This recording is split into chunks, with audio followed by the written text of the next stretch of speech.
नाम सुन के क्या लगता है आपको?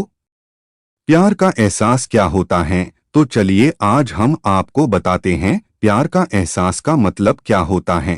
ये कहानी एक रईस परिवार की लड़की जिसका नाम राधिका है और दूसरी और एक मध्यम परिवार का लड़का जिसका नाम अमन है। दोनों एक दूसरे से बहुत अलग हैं, लेकिन क्या उन्हें एक दूसरे से प्यार हो पाएगा? चलिए जान लीजिए आप खुद ही। राधिका बचपन से एक आलीशान घर, गाड़ी और रहन-सहन में पली बड़ी है। वही अमन बचपन से अपने परिवार को संघर्ष करता देख बड़े होते होते उससे अपने जिम्मेदारी का एहसास होने लगा। ज्यादा पैसे न होने के कारण से वो ज्यादा पढ़ लिख ना सका। वही दूसरी और सब कुछ होने के बाद भी राधिका को पढ़ने लिखने का मन ना होने के कारण पढ़ ना सकी। वक्त के साथ साथ दोनों बड़े हुए अपने अपने रहन-सहन से। एक और अमन एक छोटे से कार कंपनी में काम करने लगा। वही दूसरी और राधिका अपने जिंदगी घूमने मस्ती में बिताने लगी। एक दिन आया जब दोनों का एक दूसरे से सामना हुआ। वो कुछ इस तरह हुआ कि एक दिन अमन एक कार को टेस्टिंग करने निकला था। वही राधिका अपने दोस्तों के साथ कार में घूमने निकली थी। थोड़ी दूर जाके राधिका की गाड़ी खराब हो गई और उसी वक्त अमन ने देखा कि कोई वहां लिफ्ट मांगते हाथ दिखा रहा है। अमन गाड़ी साइड में कर उतर के राधिका की और गया। फिर क्या राधिका उससे देख पूछने लगी, क्या आप हमें थोड़ी दूर तक छोड़ सकते हैं? अमन उसकी बातों को सुन के चुपचाप गाड़ी की ओर गया और गाड़ी चेक करने लगा। ये देख राधिका को अच्छा नहीं लगा कि वो किसी से पूछ रही है और अमन जवाब नहीं दे रहा। अमन कुछ देर बाद बिना किसी से कुछ कहे चले जाता है। ये देख राधिका को कुछ समझ नहीं आया। तभी पीछे से आवाज आते हुए, राधिका गाड़ी चालू हो गई, अंदर आ जा। ये सुन राधिका उससे शुक्रिया करने जाती तब तक अमन निकल चुका था। राधिका फिर गाड़ी में बैठ चले गई। एक दिन आया जब राधिका का जन्मदिन था। वो हर साल की तरह अपने परिवार के साथ मंदिर गई। वहां उसने अमन को फिर से देखा। वो देखते ही उसके पास गई उससे उस दिन के लिए शुक्रिया कहने। ये सुन अमन ने उससे देख मुस्कुरा दिया। ये देख राधिका ने अमन से पूछा, क्या तुम बोल नहीं सकते? उस दिन भी मैंने पूछा था तब भी कुछ नहीं बोले। आज भी जब मैं खुद आई तुम्हारे पास तुम्हें शुक्रिया कहने तो आज भी बस मुस्कुरा दिए और कुछ कहा नहीं। फिर अमन ने कहा कि मुझे देर हो रही थी, लेकिन मैंने वहां तुम्हें देखा कि तुम लिफ्ट मांग रहे थे, इसीलिए मैंने गाड़ी रोक के तुम्हारी गाड़ी ठीक करने चले आया। फिर दोनों के बीच बातें चलने लगी। फिर अमन को देर हो रही थी तो अमन ने कहा कि अब मुझे जाना होगा, मुझे ऑफिस के लिए लेट हो रहा है। जाते जाते अमन ने उससे दोस्ती की हाथ बढ़ाया, कहा कि क्या हम दोस्त बन सकते हैं? ये सुन राधिका ने कहा, मुझसे दोस्ती? मैं हर किसी से दोस्ती नहीं करती। ये सुन अमन ने हंसते हुए कहा, चलो ठीक है, कोई नहीं, वक्त बताएगा कि दोस्ती करते हो या नहीं आप। ये बोल के वो चल दिया और वहां राधिका भी अपने घर की ओर निकल पड़ी। कुछ दिनों बाद राधिका और अमन एक मॉल में मिलते हैं। अमन देख राधिका से पूछा, तुम यहाँ कैसे? राधिका देखते हुए, बस यूं ही घूमने के लिए आई हूँ, तुम्हारा आज ऑफिस नहीं है जो यहाँ आए हुए हो?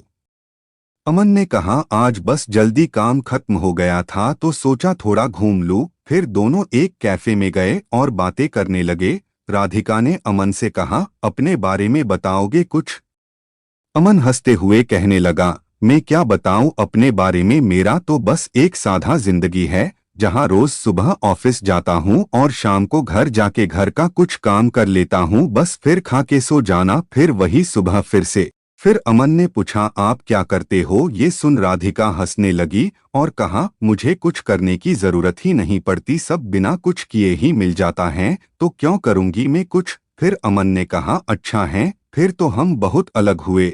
ये सुन राधिका ने कहा, हाँ अलग तो हुए हम, फिर भी तुम्हारे साथ बैठी हूँ यहाँ। फिर अमन ने कहा, बैठी हूँ मतलब हम अलग है तो सिर्फ रहन-सहन से, बाकी हम दोनों एक ही है।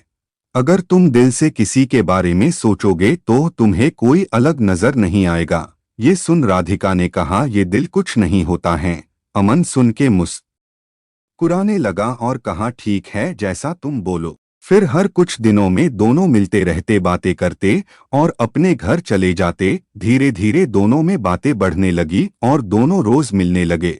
अमन ऑफिस से निकल के मॉल चले जाता और वहां राधिका उसका इंतजार करती रहती। फिर एक दिन राधिका ने कहा कि मुझे एक पूरा दिन तुम्हारे साथ रहना है, देखना है कि क्या करते हो तुम पूरा दिन। फिर एक दिन अमन का छुट्टी था ऑफिस का, तो उसने राधिका को मिलने के लिए बुला लिया।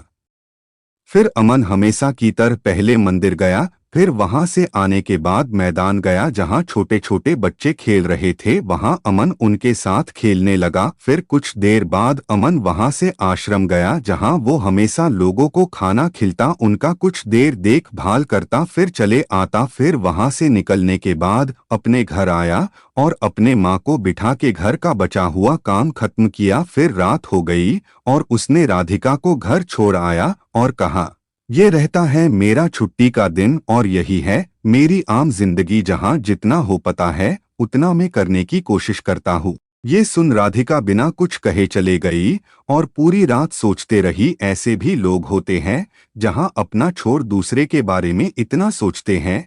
और एक मैं हूँ जो आज तक अपने माँ पापा की मदद तो दूर, आज तक पूछा भी नहीं कि वो कैसे हैं, वो करते क्या है।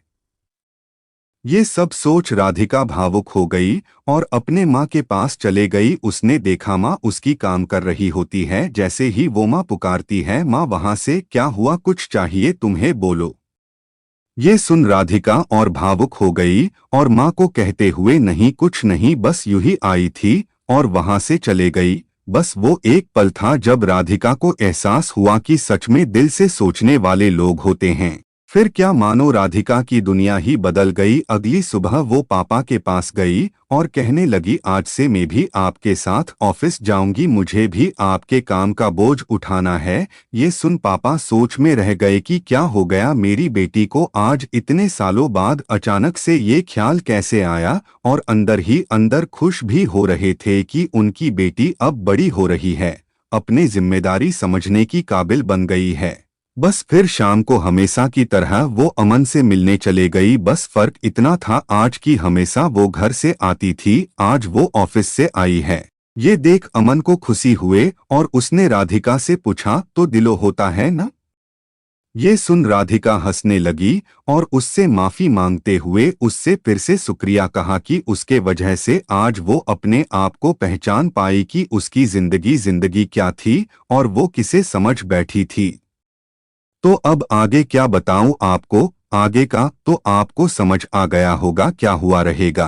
हर कहानी की तरह दोनों को अंत में एक दूसरे से प्यार हो गया और दोनों एक दूसरे के साथ रहने लगे। अमन को एक साथी की जरूरत थी जो उसे समझे, प्यार करे, और राधिका को सच्चाई की एक जिम्मेदारी की जरूरत थी जो उससे अमन ने दिखा दिया। जाते जाते मैं आपको एक बात बताना ही भूल गया, दोनों एक दूसरे से मिले, बातें किए, घूमने रहे एक दूसरे एक साथ, लेकिन अभी तक दोनों ने एक दूसरे से अपना नाम नहीं पूछा। ना अमन ने कभी पूछा कि आपका नाम क्या है और ना ही राधिका ने अमन से कभी उसका नाम पूछा। तो इस कहानी का अर्थ यही था कि किसी की पहचान जानना या पूछना जरूरी नहीं, जरूरी बस यह है कि आप बिना जाने कितना उस पे यकीन करते हो और उसकी मदद करते हो। राधिका एक ऐसी लड़की थी जिसे हमेशा से घूमना, मस्ती करना, ये सब में अच्छा लगता, और अमन एक ऐसा लड़का था जिसे हमेशा से उसकी जिम्मेदारी उसे पकड़ी रहती। दोनों एक दूसरे से काफी अलग थे, लेकिन अंत वही एक दूसरे के लिए बन गए। तो प्यार कभी भी और किसी से भी हो जाता है, आपको ना उसके लिए अपनी जिम्मेदारी से भटकना है और ना ही उसके लिए कुर्बानी देनी है।